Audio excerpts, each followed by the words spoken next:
ra-iisul wasaaraha Soomaaliya Maxamed Xuseen Roble ayaa caawa booqasho iyo hambalyo ugu tagay gudoomiyaha cusub ee Golaha Shacabka Baarlamaanka Jamhuuriyadda Federaalk Soomaaliya Sheekh Aadan Maxamed Nuur Madoobe iyo gudoomiyihii ku meel gaarka ahaa ee Golaha Cabdisalaan Xaaji Axmed Dhabancad. ra-iisul wasaaraha oo la afuray labada mas-uul ayaa gudoomiyaha cusub ee Golaha Shacabka ugu hambaliyay mas-uuliyadda qaran ee loo doortay, wuxuuna u rajeeyay guul iyo shaqo hufnaan ah.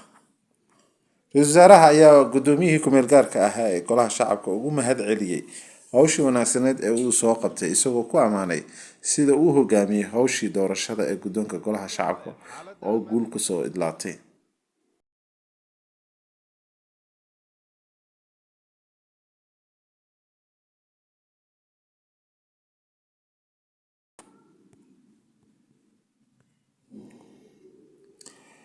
sida lagu shaaciyay fariin caawa loo diray xildhibaanada Golaha Shacabka ee Baarlamaanka Soomaaliya, waxaa beri oo Sabti ah xarunta Villa Hargeysa ka furmaya kulanka Golaha.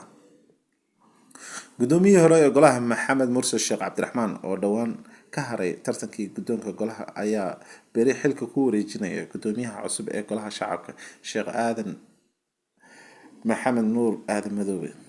ajendaha kulanka beri oo 3 qodob ah ayaa kala ah: 1. hadal jeedinta Cabdisalaan Axmed Dhabancad oo ahaa gudoomiyihii ku meel gaarka ah ee Golaha Shacabka. 2. hadal jeedinta iyo xil wareejinta Maxamed Mursal Sheekh Cabdiraxmaan oo ahaa gudoomiyihii Golaha Shacabka ee Baarlamaankii 10aad. 3. hadal jeedinta Sheekh Aadan Madoobe gudoomiyaha Golaha Shacabka Baarlamaanka 11aad.